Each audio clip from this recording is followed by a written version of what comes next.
and welcome to the Fastmarkets Live Lounge, recorded live here at the Lithium Supply and Battery Raw Materials Conference in Las Vegas. And this vodcast series is brought to you by Aquatech, who are supporting sustainable water solutions for critical industries. I'm Georgia Tolley, and today I'm joined by Hugh McDonald. Now, he is Secretary of Commerce for the state of Arkansas. Hugh brings a really unique perspective. He spent over 30 years in the energy sector, including as CEO of Entergy Arkansas. And that was before he took on a leadership role in government. He now oversees a wide-ranging portfolio that includes economic development, workforce strategy, and also infrastructure. Hugh, it's a great pleasure to have you join us here today. Good to be here. Thank you. It's good to have you with us. Now, tell me a little bit more about your professional journey, because you actually started off working in engineering in a nuclear plant. Is that right? Yeah. Before that, I got out of college and I got a job at a consulting engineering firm in Kansas City. And I was in their power division called, this is Black & Veatch. Okay. And they're still around today, but I spent about 2 years with them. And this was when interest rates were 20%. And, wow. And all of our clients were actually delaying their power plants because load forecasts had dropped with the high interest rates. The economy was a mess. So I decided for me to get some field experience to build a plant, I had to go to work and I went to work for a utility. At the time, this Entergy was named Middle South Utilities, and went to New Orleans and wound up working at a nuclear plant. And that practical field experience, do you feel that stood you in good stead for the rest of your career? Oh, yeah. Get your boots on and blue jeans and crawl around on pipes and pumps and reactors and all that kind of stuff, and working with all the different disciplines on what it takes to build a project like that. It was invaluable experience for me. I'm really interested that you then went on to spend, 30 years, give or take, in the private sector, only to move more recently to the public sector. Why did you make that transition? Because you must have felt very comfortable, where you were. Well, yeah. I mean, my 34-year career with Entergy ended with 16 as a CEO of Entergy Arkansas, and I actually retired in 2016. And so there's a really important 6-year period of time where I was retired before I had this job. And did you just get bored? No. We were in retirement bliss, my wife and I, and we were just on a regular. This was in December, after the election, and I got a phone call from a friend of mine about 9:00 at night, and he was. I knew he was the transition manager for the new governor, Governor Sanders, and I knew that. Him calling me at 9:00 at night on a Sunday night, he was not calling to chit chat, and I won't say what I said when I saw his text, but you can imagine what I said.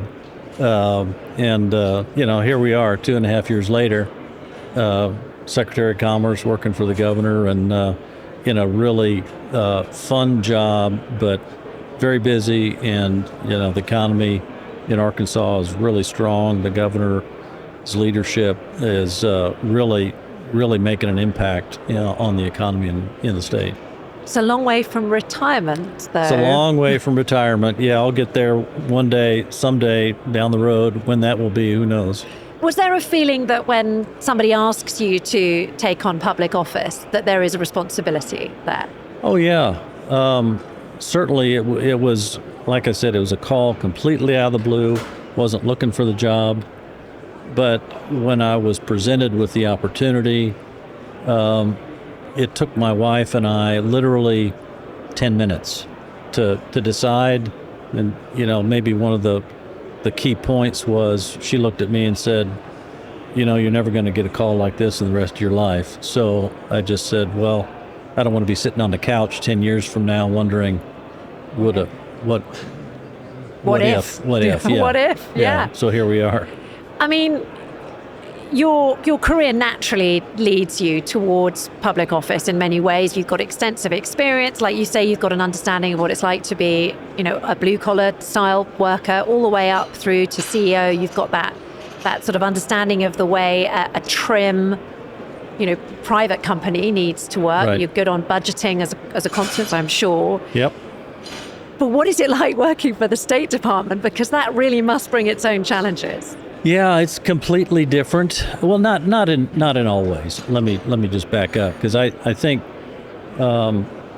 you think about big state bloated bureaucracies. I think that's maybe the what people think about when they think about talk about government, and slow moving, and there certainly is that certainly exists. Mm-hmm. But I would also say that there's incredibly dedicated employees throughout state government.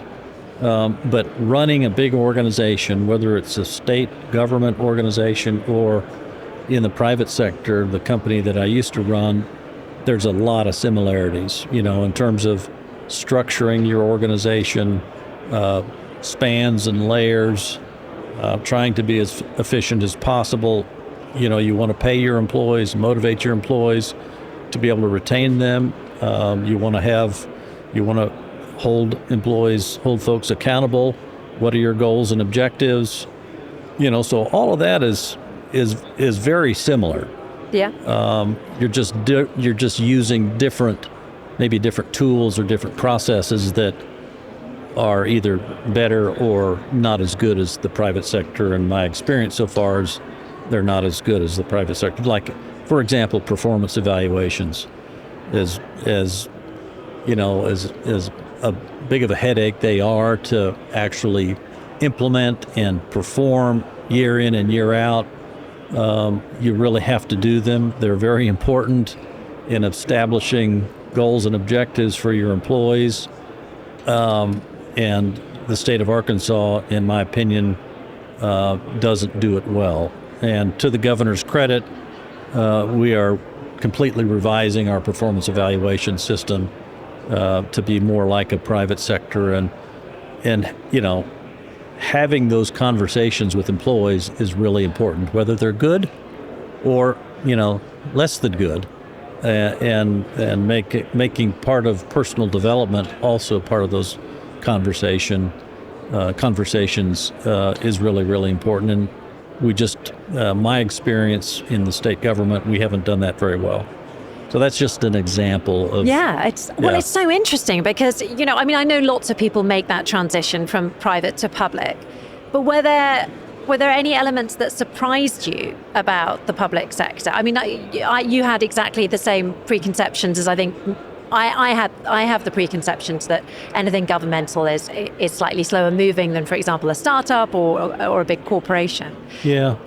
Probably my biggest surprise is I know things take longer, and Arkansas, there's three branches of government, just like the federal government: executive, legislative, and judicial. And in Arkansas, the legislative branch is much more intrusive into the executive branch than I had ever imagined, in terms of almost running the business from a day to day. They don't do that, but approving contracts as low as $25,000 a year is something that surprised me. So that drives a lot of costs. That also drives culture in an organization that I have found to be less than optimal. That is very interesting. I like how careful you are being with your words. It's a sign that you've moved into the political arena, potentially. Okay, so you also sit on the board for the Nature Conservancy of Arkansas. Yes. Okay, Yeah. so how does that role intersect with your sort of economic role? Yeah, I think maybe people would maybe think that, oh gosh, they don't intersect, or maybe they conflict. Yeah. And I would say that, first of all, the Nature Conservancy is an organization in Arkansas reason I got involved is because they're very stakeholder focused. They're not an extreme green group. They work with all the stakeholders, whether they're landowners, whether they're business and industry. They're really practical in terms of conserve. Their mission is to conserve water, land, our treasured places that we value so much in the state of Arkansas. And I would tell you, in economic development today, you're recruiting industry for sure, but you're also recruiting talent. And recruiting talent today is a much higher priority than it was in the economic development space 25 years ago. And to be able to recruit the talent that you want, high-skilled, high-paying talent, quality of life and quality of place is very important for them. So having those great places for outdoor recreation, hunting, fishing, kayaking, canoeing, you name it, is really, really important. In fact, Governor Sanders has an initiative that her husband actually chairs called the Natural State Initiative.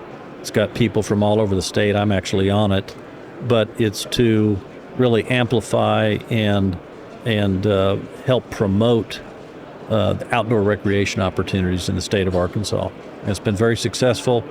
And in fact, we were ranked in the top 5 in the last few years in terms of inbound movers to the state of Arkansas in percent of population. Yeah.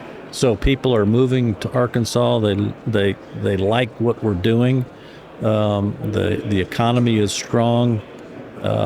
There's lots to do when you're not working from an outdoor perspective. So parts of the state, and it has a very different regions of the state. The Ozarks, the Ouachita Mountains, the Delta, the coastal plains in the south. So a very, very diverse topography.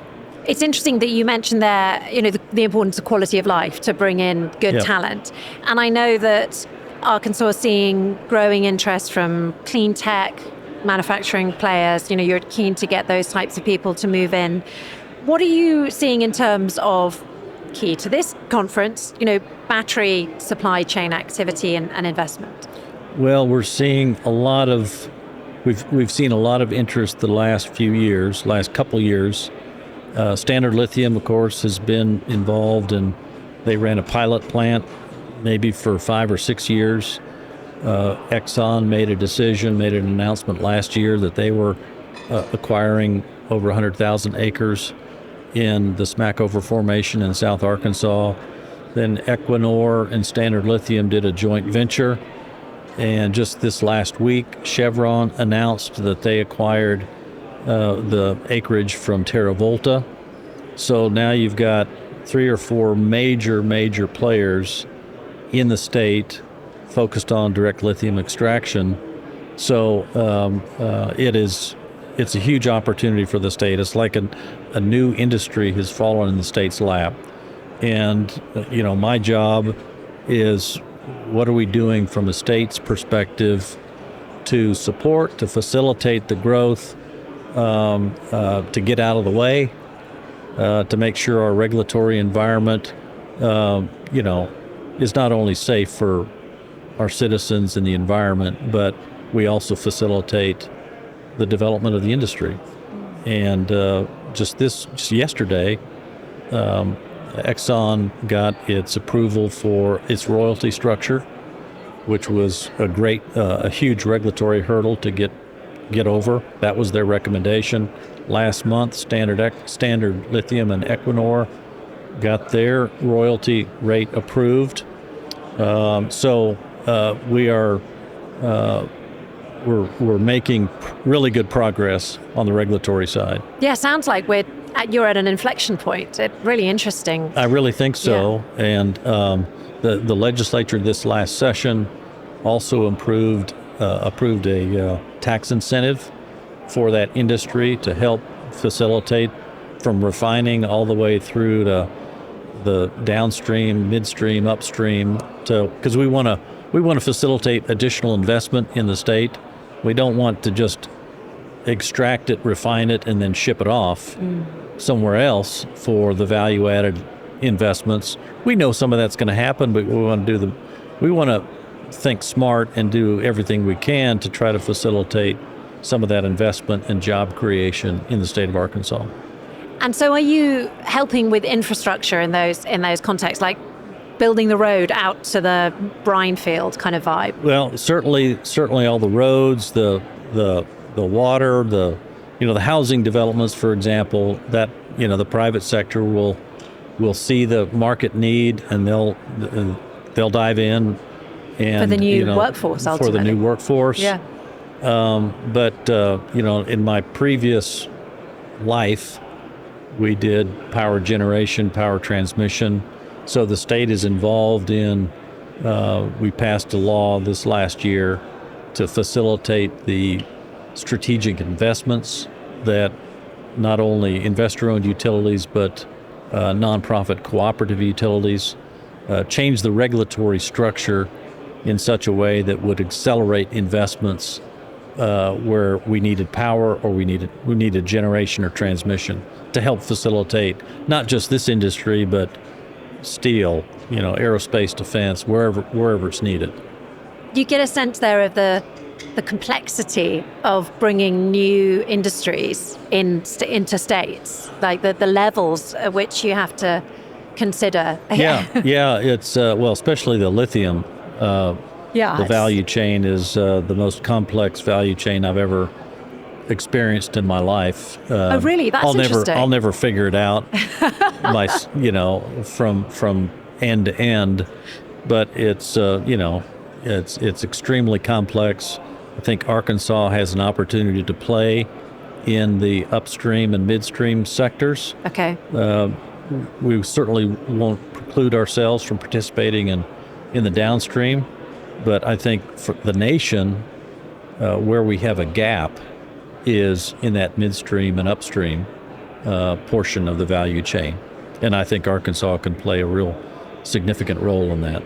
You mentioned some of the deals that have been done recently, the fact that certain companies have got the right framework now, they've got the right licensing to be able to operate. Are you likely to engage in public-private partnerships, do you think? Is that something that the state of Arkansas would consider? I don't think the state would not get involved in making investments. Okay. We would certainly facilitate other private investors to get together to partner with other private investors. Okay. So from your time at Entergy compared to your experience now, has your perspective on leadership changed? Is leadership different in the private sector compared to the public sector? Yeah, I suppose that it,